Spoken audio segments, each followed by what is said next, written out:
You are listening to Proof Text, a Glossa House podcast exploring Scripture and all things related to it. New episodes are released daily. For more information, check out glossahouse.com and subscribe to our channels on Spotify and YouTube. Welcome and enjoy. Shalom, this is Dr. Jennifer Noonan, and this is your SLA Insight for the week. I'm continuing a series on output and the importance of output in language acquisition.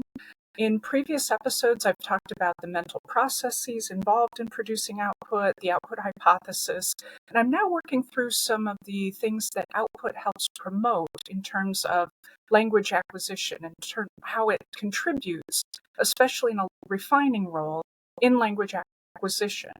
Last week, I covered how output promotes depth of learning.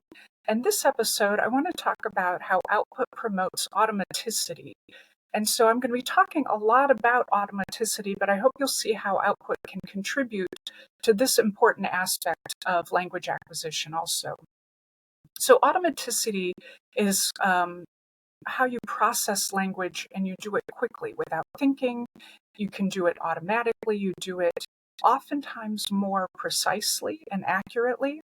And production practice, that is output, can also facilitate acquisition directly by giving learners the opportunity to use what they already know and helping them to develop automaticity in discourse and linguistic knowledge.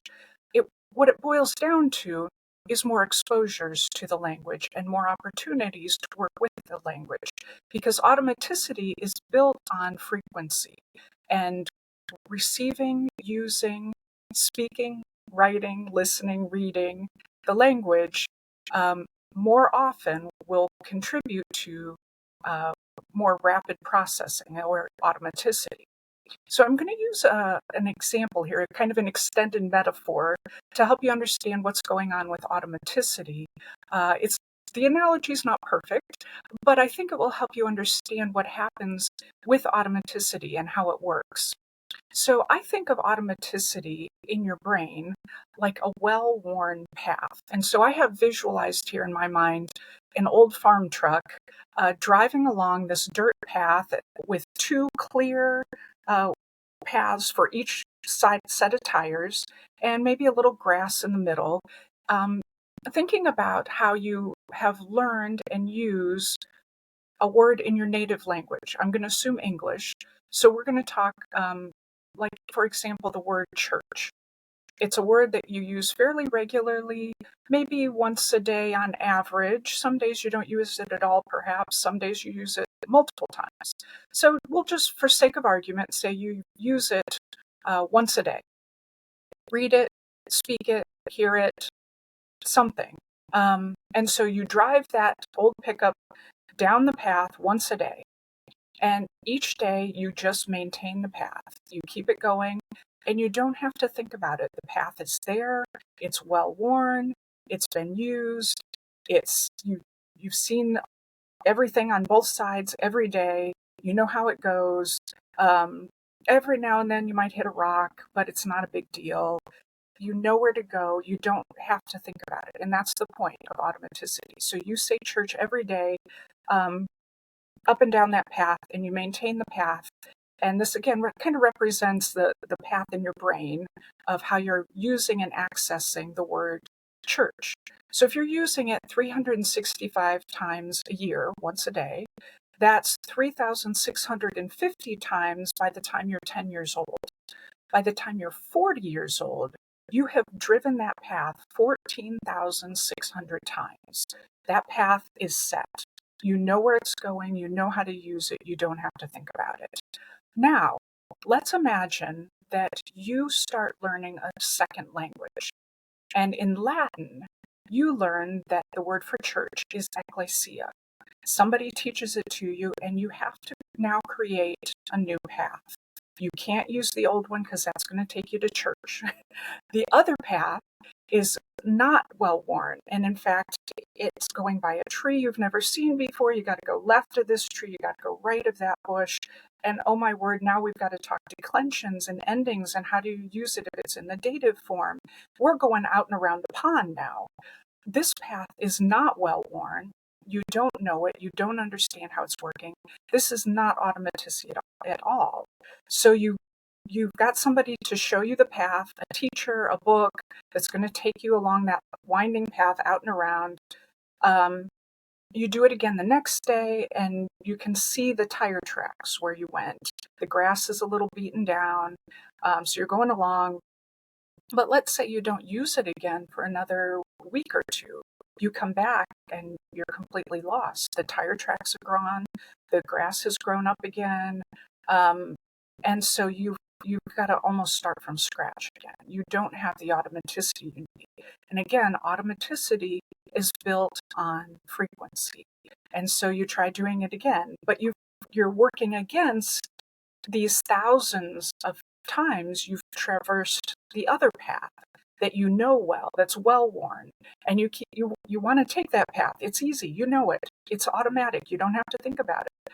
But you've got to rework your mind, think back, okay, I've got to take this other route, left of the tree, right of the bush, out around the pond. And it takes a lot of work to do that. But the more you do it, the more times, the more worn that path gets. And so if you're doing it every day, like you did your native language, church, once a day, every day, you're out and back on that path. If you can do that in Latin once a day, by the time you're 40, if you're taking Latin for the first time at 40, after a year, once a day, out and back, you've got 365 times on that path, and it's starting to wear in. You're starting to see the path. You're not having to think so much. But compare with the 14,000 times that you've used church, it's still an uphill battle. You still want to go the easy route, the route you've taken 14,000 times, rather than the ecclesia route that you've only taken 300 or 400 times.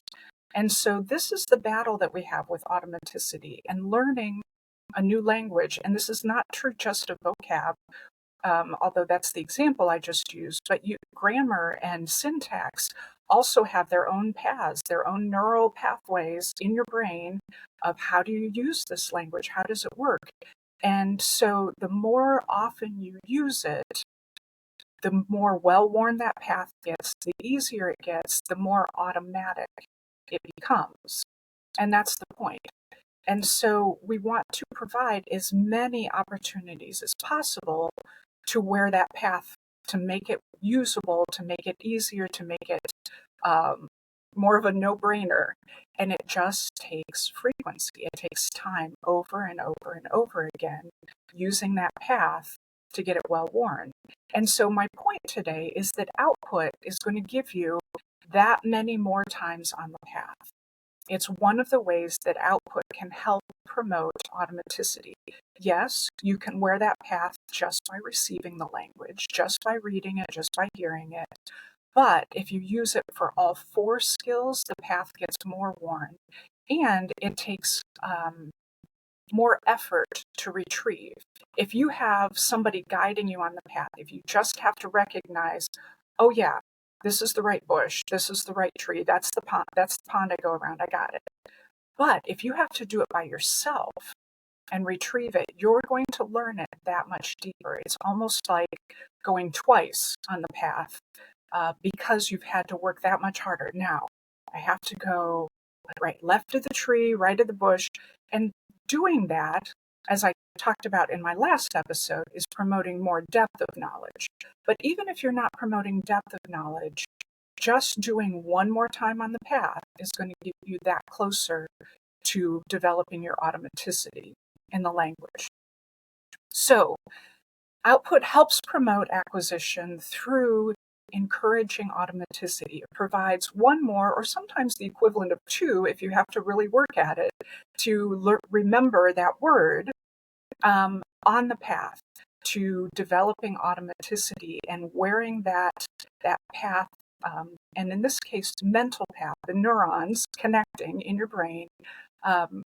Output can help promote that. It's not the only way, as I'm well aware, and you're aware too, but if you can add it to what you already have, you're getting that much closer to developing automaticity in your language use. So we've talked about how output promotes automaticity. Next week, I'm going to talk about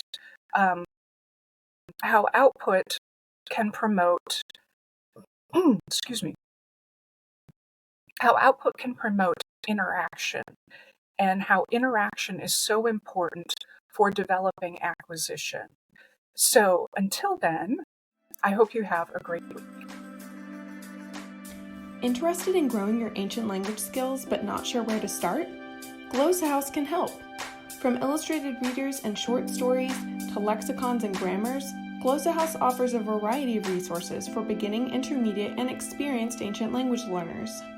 Head to glossahouse.com today. Glossa House, language resources for the global community.